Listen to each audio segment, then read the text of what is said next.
Welcome to Entertainment, the channel that doesn't provide any entertainment even though it's in the name. Well, in today's video we'll be looking at 10 fighters who used banned fighting techniques in their fights and ended up being disqualified or completely destroyed by the opponent. With so much training, you would think that these techniques should never happen since they have never been used before. But I guess this is bound to happen in the heat of the moment since the fighters are so angry, filled with adrenaline, or just way too into the fight. I will not be including any groin shots since they happen all the time, and that would be an entire video by itself. If you happen to enjoy this video, please give it a like and subscribe down below. Also be sure to turn on those notifications and let me know in the comments if you think any of these techniques should be allowed. In this high school wrestling match, we have Patrick Smith and Joseph Pelletieri competing for the 5th and 6th place at 170 pounds, where some extracurricular activity took place. Kind of hard to think that they would be this competitive since they are competing for 5th place.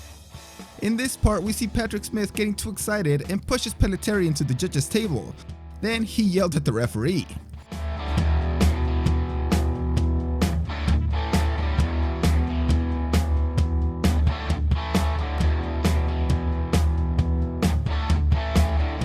Then Smith just loses all interest in this fight and basically gives up. But after getting his head pushed into the ground, he gets even more angry and started throwing punches. He obviously got disqualified, although he was already losing.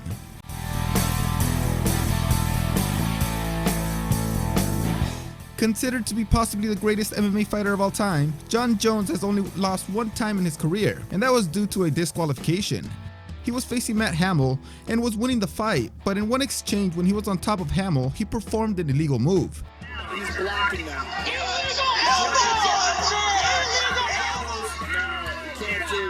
Jon Jones got disqualified after throwing the banned 12-6 illegal elbow while in full mount position. From what I have seen, this blow is banned because you are hitting the person's head straight down and it could result with serious injury and even death. Some argue that it wasn't a 12-6 elbow, but I think that it was, and disqualification based on the rules was justified.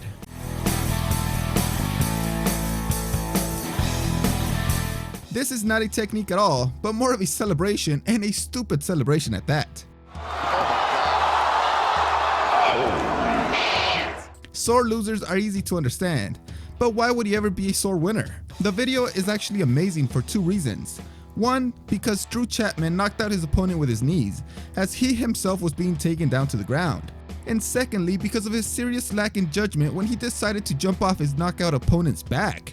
He of course got disqualified for this move. Now I just hope that in his next fights he gets knocked out each and every single time. That's how much I hate this guy.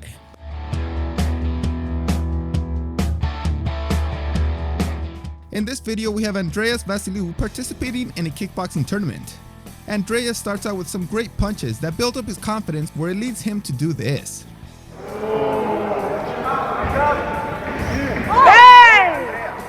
He decided to do the jumping elbow attack in a 12-6 fashion, which as mentioned before is extremely dangerous. He got disqualified for using this move, which could potentially cause the other person to become paralyzed since you are compressing his head into his spine. This by all appearances doesn't seem like the first time he's tried it, making it possible that he wanted to seriously hurt his opponent.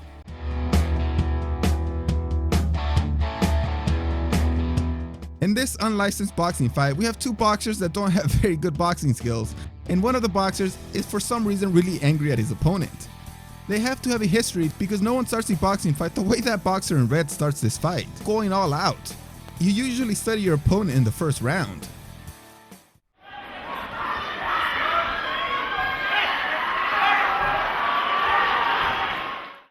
Then, you see what happens. The boxer in blue lowers his head completely and the boxer in red has his feet squared up, which is not a very good technique. But the boxer even goes further by throwing kicks. Holy shit, dude, these guys are so bad. I even saw the boxer in red throw elbows and hits to the back of the head of the opponent, but those kicks eventually got him disqualified.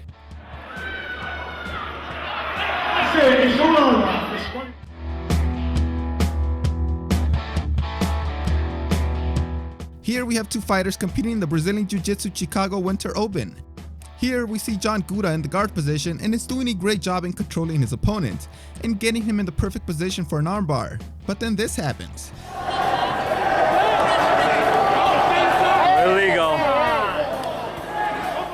So the opponent obviously feels like he is going to lose since he has gotten himself into a very bad position. So he lifts up the opponent and starts pile driving him into the ground.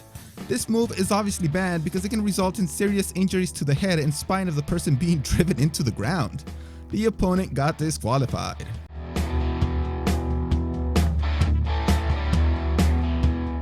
This wrestling match is very competitive with both opponents giving it their all. But then both fighters got a little bit too hyped up.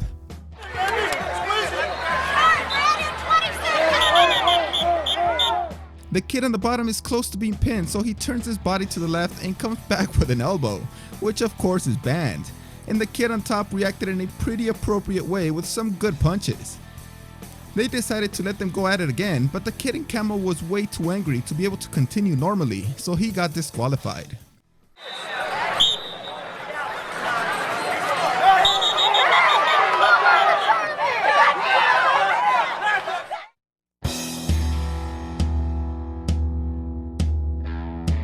Another MMA fighter that is in contention for being the greatest of all time is Anderson "Spider" Silva. In his fight against Okami, Silva was winning the stand-up fight, but Okami was able to get him to the ground and landed some great punches. But then this happened. And when you're watching Silva switch it up, he's going from southpaw to conventional. See, Okami tied him up for a brief second, goes for the single leg takedown. That's not good. Combination lands by Anderson Silva. High kick to the body. It's pretty much Silva's just playing with this guy, and basically he's going to take him down. Silva's just taunting him. Silva just pushed him right off him like no problem. We wondered how's the fight. It has to be, but you look at Silva, look at the triangle right now. He's working inside the guard, and he's got a spider guard right now. Not let him up at all.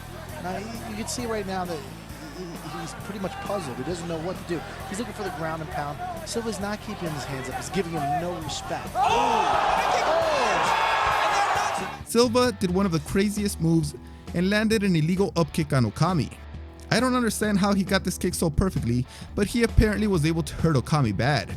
This technique is illegal because Okami's knees were on the ground, and you cannot strike to the head of a downed opponent. Okami was given a chance to recover by the ref, but he opted out and took the win by disqualification, and he got a lot of shit for it.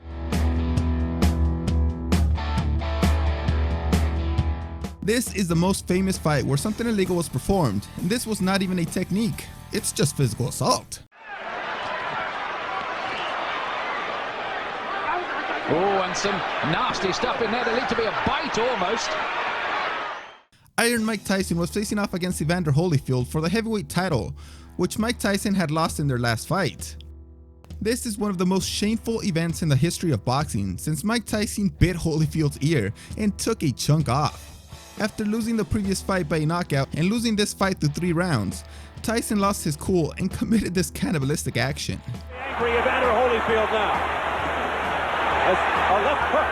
You know, it's funny, Mike was having his best round. He did it again. Mike Tyson has bitten Evander Holyfield for the second time, and it is all-out war. I'm not entirely sure if all these techniques should be banned. Like if you're kicking your opponent when you are both on the ground, maybe it should be allowed. Either way, these fighters will become synonymous with these moves, and they will always be brought up in their careers since most of these are very dangerous. Thanks for watching this video. See you next time.